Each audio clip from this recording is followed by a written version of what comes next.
No one had seen Princess Charlotte for nearly half an hour. She'd missed her security check-in. She hadn't shown up for tea. And no one had eyes on her until Sergeant Callum Wade stepped into the south bathing wing and heard the water running. At first he thought it was nothing, until a housemaid hurried past, eyes lowered, until he noticed the steam leaking under the bathroom door, until he heard it, a child's voice, thin, raw, trembling.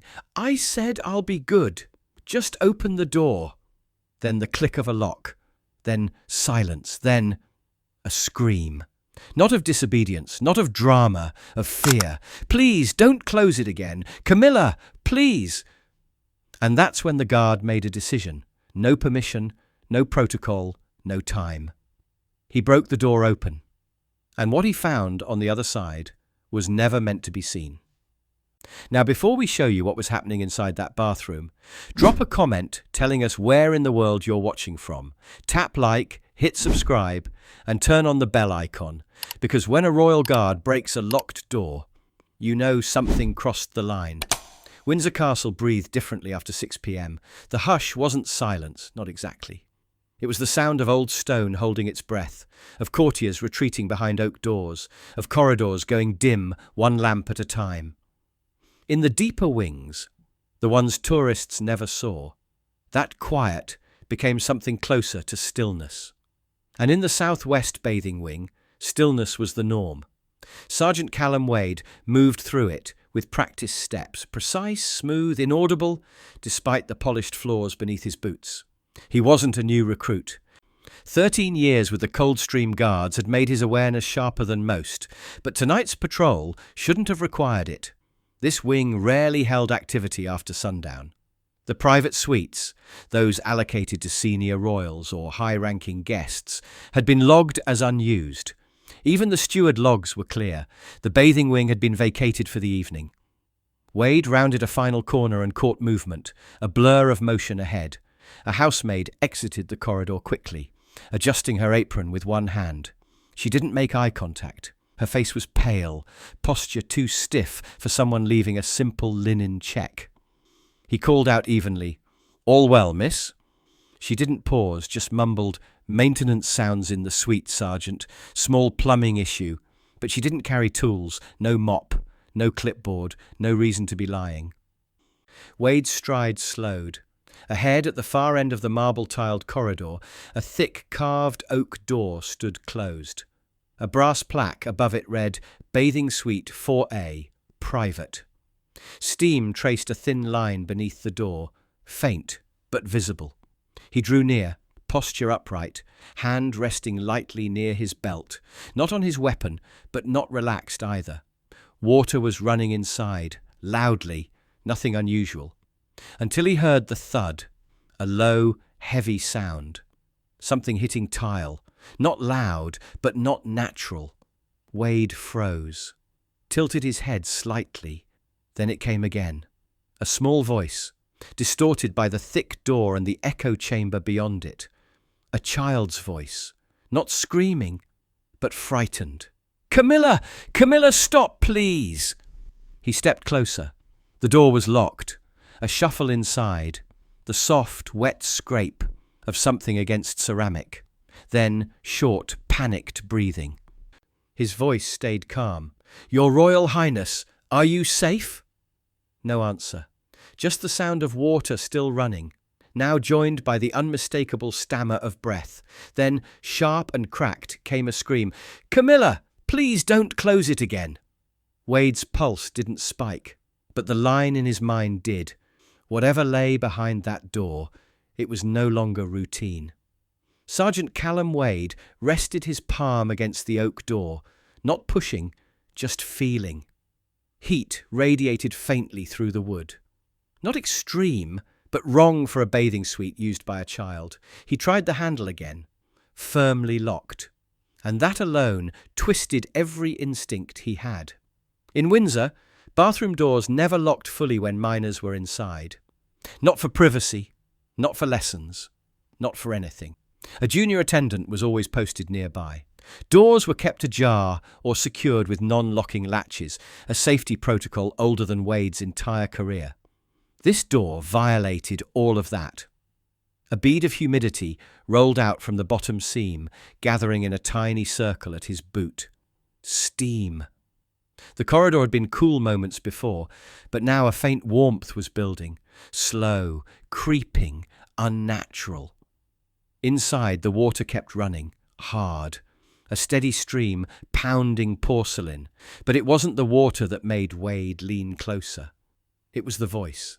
Camilla's, low, curt, every syllable sharpened. "You will stand still. You're being ridiculous." Then the smaller voice, Charlotte's, cracking between breaths. "It's too hot. Open the door, please." Wade's jaw closed, muscles tightening under the skin. Not visible, but real, heat and panic. In a sealed room. This was no tantrum, no miscommunication. This was danger.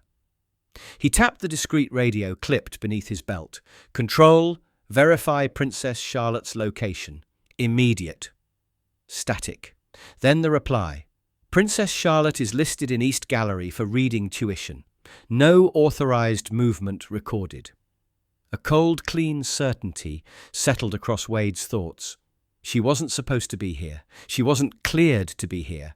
And she sure as hell wasn't safe. He stepped back half a pace, voice firm but controlled. "Ma'am, the princess is in distress. Open this door immediately." Inside, Camilla's tone sharpened. "This is a hygiene correction. She refused a lesson. Stand down." Steam thickened beneath the door, curling like mist across the marble. Wade lifted 2 fingers, a silent signal. 2 guards from the nearby corridor approached, no hesitation, forming an unobtrusive line behind him. He leaned in again, ear angled to the door, and there he heard it, not words, a muffled gagging sound, soft but unmistakable. A child struggling to breathe against heat and humidity. His voice dropped, quiet enough to hide the anger beneath it. "Your Royal Highness, answer me. Are you able to breathe?" A choked, breathless reply. I can't." That was it. The tipping point. Wade straightened, shoulders squaring. His next words carried no threat, only inevitability. "Ma'am, unlock this door, now." No response, just the rush of water and a child trying to hold on. Sergeant Callum Wade had forced doors before, in training simulations, emergency drills, a few rare security responses, but procedure demanded every alternative be exhausted first, especially when royalty was involved. Especially when the person behind the lock was technically above him in the hierarchy. So he tried one last time, with absolute composure. He stood centered before the heavy oak panel and announced, tone clear, measured, "Ma'am, this is Sergeant Wade of the Coldstream Guard. You are required to acknowledge." Silence, except the relentless stream of water striking tile. He continued, still formal, still offering her the dignity of compliance. "Your presence with the princess is unlogged. The door is sealed. The environmental conditions inside appear unsafe. I am requesting immediate verbal confirmation of her welfare." A beat. Then Camilla's voice, honeyed with false calm. "She is perfectly fine. She is being dramatic to avoid correction." Correction! That word had become poisoned in this palace. Wade kept his expression neutral. "Your Royal Highness, the princess must confirm her safety herself." Another pause. Then Charlotte's voice, thin, tight, wavering. "I can't breathe. Please." It was the kind of sound children make when they're trying not to cry, not wanting to anger the adult in the room, the kind that stays under the skin long after it ends. And Camilla snapped instantly. "You're embarrassing yourself, Charlotte. Put your face under the cold tap and stop screaming." One of the junior guards behind Wade shifted, a subtle, instinctive move toward the door. He stopped himself the moment Wade lifted a finger in warning. No break in discipline, but the tension ran through them now, like a wire pulled too tight. Wade leaned forward again, His voice softened, not out of weakness, but control. "Your Royal Highness, speak clearly. Are you able to stand?" A faint scrape, Charlotte's feet slipping on wet tile. Then a low whimper of effort. "I'm dizzy. I don't want to fall. Please open." Camilla cut her off. "Enough! You will do as you're told." The steam thickened visibly from beneath the door, carrying heat with it. The polished marble near Wade's boots was now coated in a thin layer of condensation. His mind clicked through the list.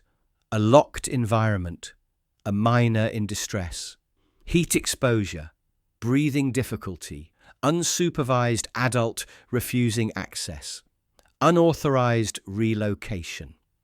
All 5 were automatic triggers for immediate intervention under internal safety protocol, but he still gave Camilla her final chance. "Ma'am," he said, calm, deadly steady, "if you do not unlock this door, I will breach it." Her reply was instantaneous and sharp. "You will not violate my private quarters." And behind that, Charlotte's breathing hitched again, short, shallow, frightened. Diplomacy ended itself. The water stopped. A sudden, jarring silence followed, the kind that made the hair on Wade's neck lift. It was never a good sign when tension gave way to quiet, especially after a child had begged for breath. He leaned in fast. Nothing moved inside. No footsteps. No commands. Just steam seeping under the door, thick now, crawling like fog across the threshold. Wade pressed his ear to the wood. Then came the coughing. Rapid. Wet. Small lungs struggling to expel the heat. Charlotte's voice cracked between gasps. "It burns! It burns! Please stop!" Wade pounded once on the door, a controlled knock, firm enough to echo. "Princess Charlotte," he said, stepping back, "if you can hear me, move to the far wall. We are preparing to enter." Behind the wood, Camilla shouted, more muffled, erratic, "Stay where you are! Do not defy me!" Another sharp cough, a frantic shuffle, then a scream. Not theatrical, not dramatic, desperate. "Camilla, please, open the door! Camilla!" It wasn't fear of punishment. It was survival. Wade snapped to motion. "Stand back! Forced entry!" His voice didn't rise. He didn't need to yell. Authority, when earned, doesn't beg for attention. The junior guards behind him shifted immediately into flanking positions. One checked the frame. The other stepped to the right for hallway visibility. No questions asked. They knew the drill. They'd trained for emergencies. But this wasn't an emergency drill. This was a 10-year-old, locked in a steam-filled marble chamber, stripped of breath and begging the one person who should have protected her, and getting none. Wade took one final step to the door, posture squared.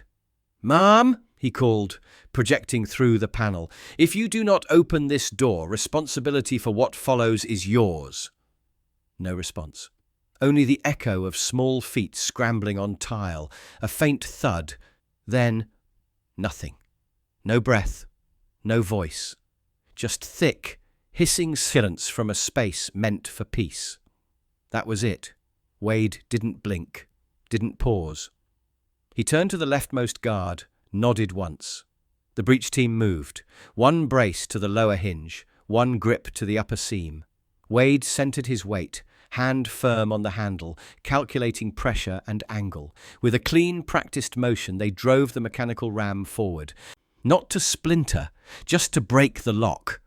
The sound cracked through the corridor like thunder behind a curtain. Click, creak, give. The door didn't fly open. It released. And behind it, the room breathed out in a wave of white heat. The instant the door gave way, a wall of steam poured outward, thick, wet, breath-stealing. It didn't rush like fire or smoke. It rolled, heavy and slow, the kind that clung to skin and uniforms and visibility alike. Sergeant Callum Wade stepped through it first, not rushing, not shouting.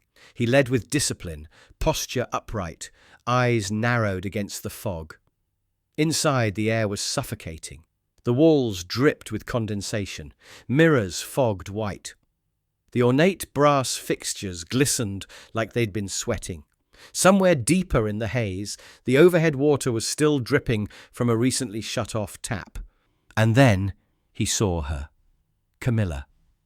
Standing by the wide shower alcove, sleeves pushed up, holding the chrome shower wand loosely in one hand. Its nozzle pointed at the tiled floor as if nothing had happened. Her expression wasn't panicked, it wasn't confused, it was annoyed, like she'd been interrupted while trying to clean up a mess. She refused to wash properly, she said flatly. This was a lesson. Wade didn't answer her. Not yet. His focus moved to the far wall, just past the marble edge of the soaking tub, where a small figure was crouched on the floor, soaked to the bone. Princess Charlotte. She wasn't crying, not anymore. Her hands were half shielding her face. Her knees were pulled tight to her chest. Her shoulders trembled as though her body couldn't decide whether to sweat or shiver. Her cheeks were flushed, her lips pale. Her chest rose in short, controlled pulls of air, trying to breathe without hyperventilating. Wade crossed the tiled space without hesitation. He crouched low, keeping his voice even, eyes level with hers. "Your Royal Highness," he said gently. "You're safe now. Look at me." Her eyes flickered up, red-rimmed, blinking slowly. She didn't speak at first, just nodded. Then, barely above a whisper, she closed the door. "I couldn't breathe." He didn't touch her yet, didn't rush. He reached instead for the folded towel draped over the back of a nearby chair, one of the luxury monogrammed ones. He opened it carefully, then extended it toward her. "May I wrap this around you?" Another nod. Wade draped it over her shoulders, slow and deliberate, making sure no steam escaped the room behind him. Camilla didn't move. She watched him like someone offended by interference. "She was overreacting," she said sharply. "That door was not sealed tight." Wade didn't even look at her. He rose slowly, his body now between Charlotte and the woman who had locked her in. His voice was calm. "Ma'am, step back." Charlotte didn't move when Wade draped the towel over her shoulders, not right away. She stayed curled near the wall, knees tucked, hair soaked and clinging to her cheeks. Her fingers gripped the thick cotton fabric, like it was the first solid thing she'd touched in hours. The warmth of the room had shifted, no longer oppressive, but heavy with what had been allowed to happen. Behind them, Camilla's voice broke through again. Not concerned, not apologetic. "You're undermining me," she snapped. She must learn basic cleanliness and obedience. Charlotte flinched at the sound, not at the volume, at the tone. That told Wade more than any report ever could. He turned his body fully between them now, not aggressively, not as a threat, just enough to sever the visual line from Camilla to the child. "She will be escorted to medical," he said firmly, eyes never leaving Charlotte. "Immediately. Priority case." Two junior guards moved forward. One knelt beside Charlotte, keeping their distance, posture respectful. "Your Royal Highness," he said softly. "Would you like to walk, or shall we assist you?" Charlotte shifted slightly, testing her balance. Her legs wobbled, but she nodded. "I can walk," she whispered, voice hoarse. The guard offered his arm without touching her. She reached for it, small, soaked fingers against navy fabric, and rose. Camilla took a step forward. "She is not leaving midway through her instruction." Wade didn't raise his voice. He didn't need to. He stepped into her path with flawless posture, the kind no one could ignore. "Do not interfere," he said. It wasn't a threat. It was a command. Camilla stopped, the wet tile beneath her heels squeaking faintly. She looked at him like a servant who had spoken out of turn. But Wade didn't blink. He didn't move. Charlotte walked past them in silence, wrapped in towels, eyes lowered, flanked by guards who didn't speak and didn't look back. Only the faint echo of her cough followed them down the corridor. Once she crossed the threshold, Wade remained inside. Camilla stared at the open door like it had betrayed her. The steam had begun to clear now, revealing the space as it truly was, not a place of instruction, not a room of hygiene, but a controlled environment, where the only lesson being taught was fear. Wade's uniform clung to him from the humidity, but he didn't shift. "You locked her in a sealed room with elevated heat," he said quietly. Camilla's face curled with disdain. "She defied me. She ran. There are consequences for that." "Yes," Wade said. And he wasn't talking about Charlotte. The bathroom had stopped steaming, but it hadn't cooled. The warmth lingered in the tiles, in the fogged mirrors, in the backs of Wade's lungs as he stood alone with the Queen Consort. Camilla hadn't moved from her place by the shower alcove. The chrome wand now rested loosely on its hook, water still dripping from the nozzle onto the floor in slow, methodical plinks. She looked at him like someone bored of being questioned. "I know what this looks like," she said coolly, arms crossing, "but children have become too sensitive, that one especially." Wade didn't reply. Not yet. He simply observed, measured, assessed. The signs were all there. Not of hysteria, not of rage, something colder, more curated. "She screamed your name," he said evenly. Camilla's lips tightened. "She's learned that calling for me gets her what she wants. She thinks everything is a performance." Wade's tone didn't shift. "She said she couldn't breathe." "She panicked over a bit of steam," Camilla snapped. "She's dramatic when corrected. She was warned several times to stay put." He took a slow breath. "You locked a minor royal in a sealed marble chamber with elevated humidity, rising temperature, and no external supervision. She begged for air," Camilla scoffed. "She ran from her etiquette tutor earlier, thought she could avoid her hygiene rotation. I needed her to understand that she cannot disappear from her responsibilities." "She didn't disappear," Wade replied. "You removed her from her scheduled location without logging it." Camilla's expression soured. "Because if I'd logged it, I would have been told no. William indulges her every deflection. He's made her soft. Someone in this palace needs to instill discipline." He studied her, the makeup slightly melted around her temples, the hands too still, the eyes too sharp. "Discipline doesn't require sealed doors," he said. Camilla stepped forward half a pace. "You think I hurt her? I didn't touch her, I didn't strike her, all I did was insist she finish washing. You insisted by locking the door," he said.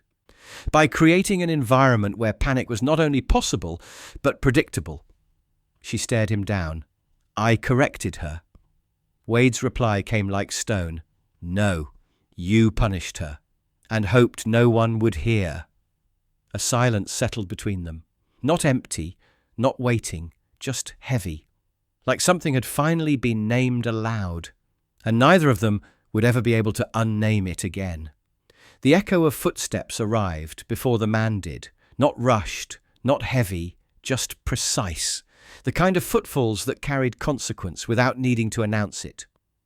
Sergeant Callum Wade turned slightly toward the corridor. He didn't need confirmation. Prince William was coming. By the time the prince stepped into view, Charlotte had already been escorted halfway down the hallway, wrapped in 2 towels, flanked by guards walking in silence.